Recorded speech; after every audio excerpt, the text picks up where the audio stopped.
අද අපි ආප්ප හදාගන්නයි යන්නේ.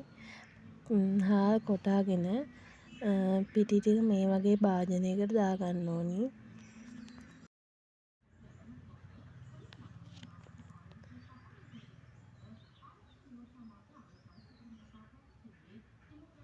ඊට පස්සේ පොල් වතුර ටිකක් දාගන්න ඕනි මේ ඒ පිටියකට. ඊට පස්සේ සීනි ඇති ප්‍රමාණයට තමන්ට කැමති තරම් දාගන්න පුළුවන්.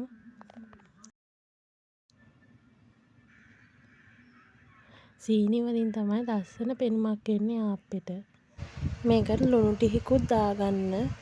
ඊට පස්සේ ඇල් වතුර දාලා හොඳට කලවම් කරගන්න ඕනි. වතුර ගොඩක් දාන්නේ නැහැ, සාමාන්‍ය ප්‍රමාණයට දාලා කලවම් කරගන්න.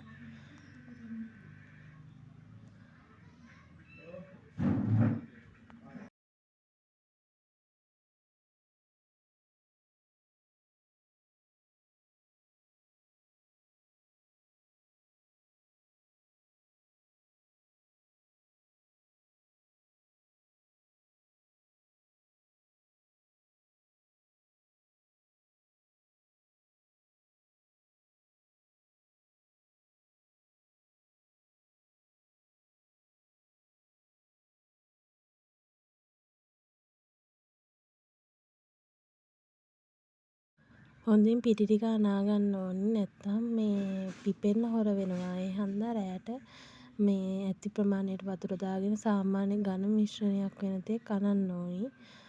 කැට කැට හිටින්නේ නැති වෙන්න.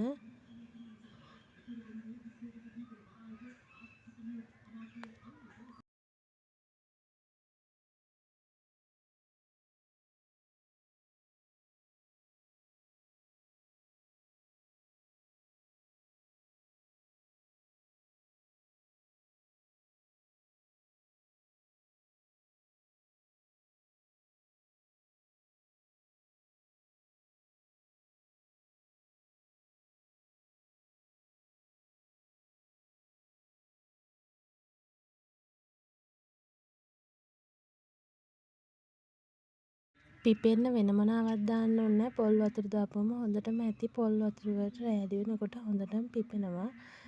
වෙන මොනවත් දාන්නේ මේ පිට් ටික හොඳට අනලා දියාරු ගතියටම නැතුව ගන්ට අනලා තියලා උදේට පොල් කිරි ටිකක් දාලා ගන්න ඕනි. දැන් මේ සාමාන්‍ය මිශ්‍රණය ගානට ඇවිල්ලා තියෙන මේ ගානට වගේ අනලා තියලා තියන්න ඕනි. හොඳටම අපි ඒක අන්න තරමට තමයි ඉතින් පිපෙන්නේ. මේ ගාන තමයි පදම. ඊට පස්සේ පත්තරයකින් හරි මොකකින් හරි කට හොඳට වහලා බඳින්න ඕනි. පිගානකින් හරි කමන්නේ, හොඳට වහලා තියන්න ඕනි. මේ වෙලාවේ මම නම් පත්තරයක් තමයි ගන්නෙ. අරගෙන වහලා රෑ එළි වෙනකන් තියන්න ඕනි.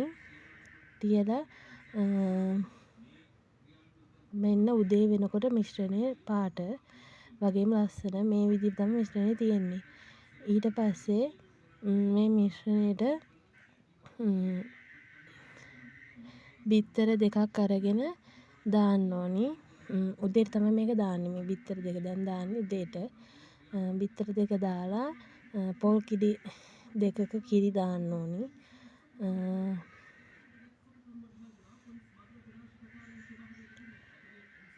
පොල් ටිකක් ගාලා හොඳට මිරකලා කිරි තුන් පාරක් විතර දාගන්න ඕනි. සාමාන්‍යයෙන් උකු ගතියක් එන තෙක්.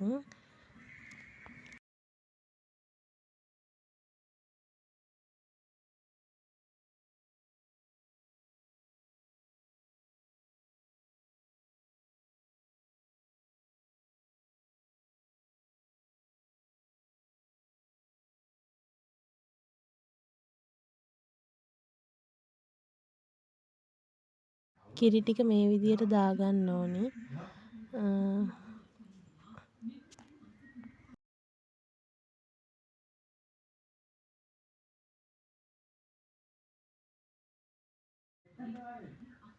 ඊට පස්සේ පිට් ටික හොඳට ආයෙමත් අතෙන් හොඳට අත් ගා ගන්න ඕනි. බිත්තර දෙකක් දාලා පොල් කිරිත් දාලා මදි හරියට තව පොල් කිරි දාගන්න.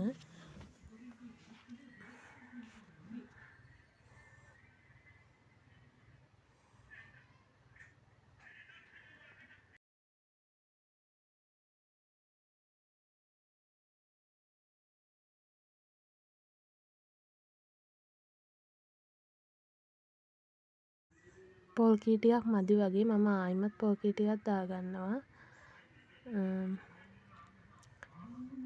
මෙන්න මේ පදමට එන්න ඕනේ මිශ්‍රණේ. මේ පදම තමයි ආප්ප හදන්න ගන්නෙ.